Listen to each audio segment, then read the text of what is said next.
Барлықтарыңызға қайырлы күн достар, сіздермен бірге Диана.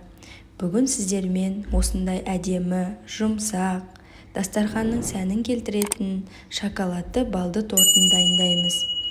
Ол үшін видеоны соңына дейін көреміз, лайк басып комментарий жазамыз.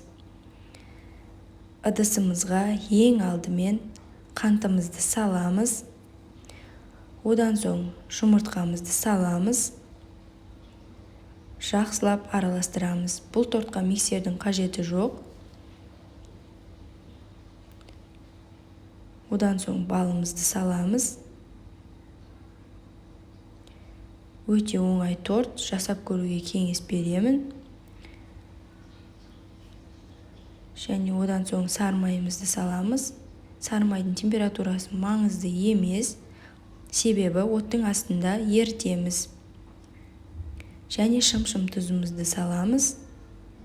Кішкене бір қалыпқа келгенше жақсылап араластырамыз.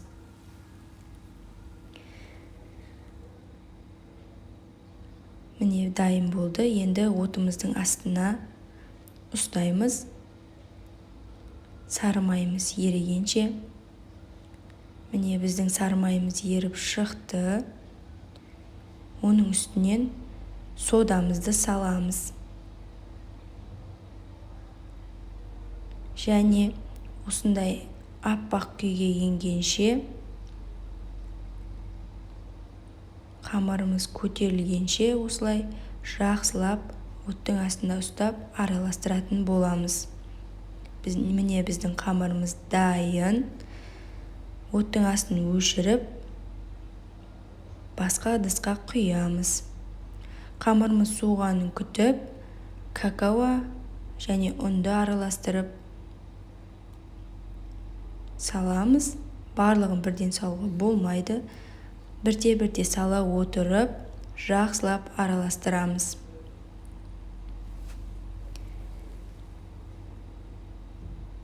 Жасап көруге кеңес беремін. Өте дәмді.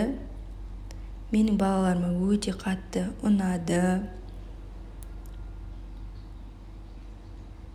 Қалған какао мен ұнымызды саламыз және жақсылап араластырамыз. Бізде осындай қамыр пайда болуы қажет. Жылтыр, нәзік, жұмсақ корждарымыз дайын болып шығу қажет. Енді табамызға бөліп саламыз. Біз 2 корж дайындаймыз. Көз мөлшерімен өлшеп салсаңыздар болады. Өз ыңғайларыңызға қарай 2-ге бөліп қамырды дайындаймыз. Осылай біркелкі етіп қамырымызды жайып шығамыз да 180 градуста 10 минутта пешімізде пісіріп шығамыз.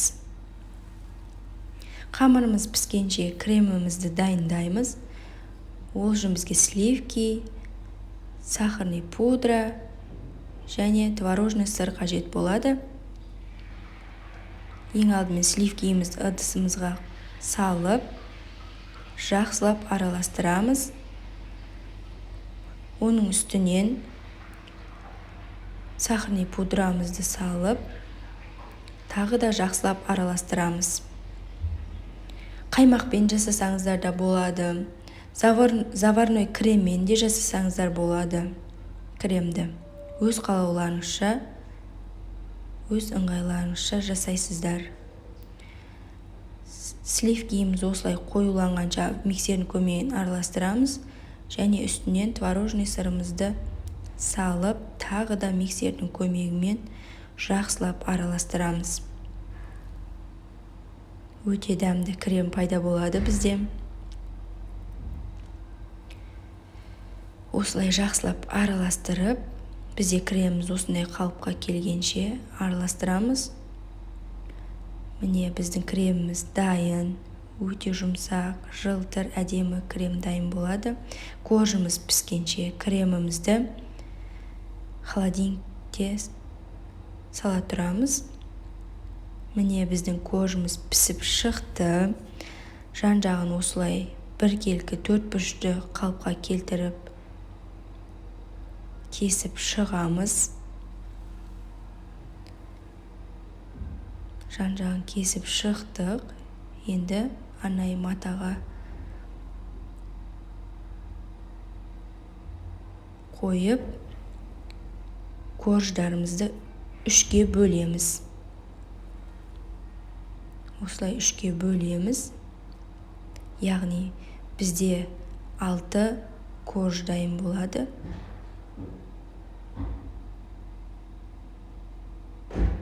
Осылай кесіп аламыз. Бірдей қылып корждарымызды. Міне біздің корждарымыз кесіліп дайын болды. Келесі кезекте корждарымызға кремімізді жағып шығамыз. Міне бізде осындай 6 корж дайын. Енді кремімізді жағамыз.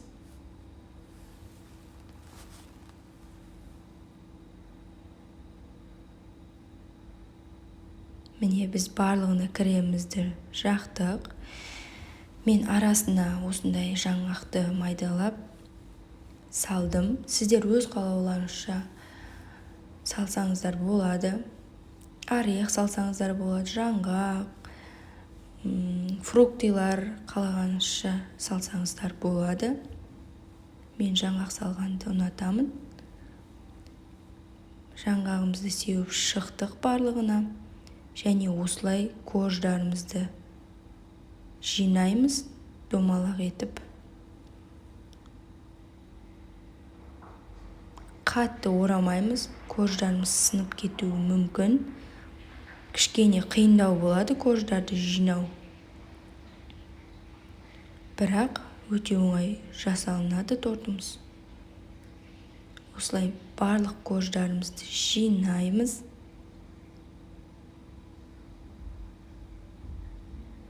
Өте әдемі болып шығады. Міне біз корждарымызды жинап біттік. Қалған кремімізді тортымызды әсемдеу үшін жағып, сыртына жағып шығамыз. Міне осылай сыртының барлығына кремді жағып, мен сыртын әрлеу үшін де жаңғақты пайдаландым. Сіздер өз қалауларыңызша әсемдесеңіздер болады. Міне біздің шоколадты балды торттарымыз дайын. Осылай әдемі, жұмсақ, нәзік болып кесіледі. Біздің корждарымыз тігінен болғандықтан дастарханның сәнін келтіреді.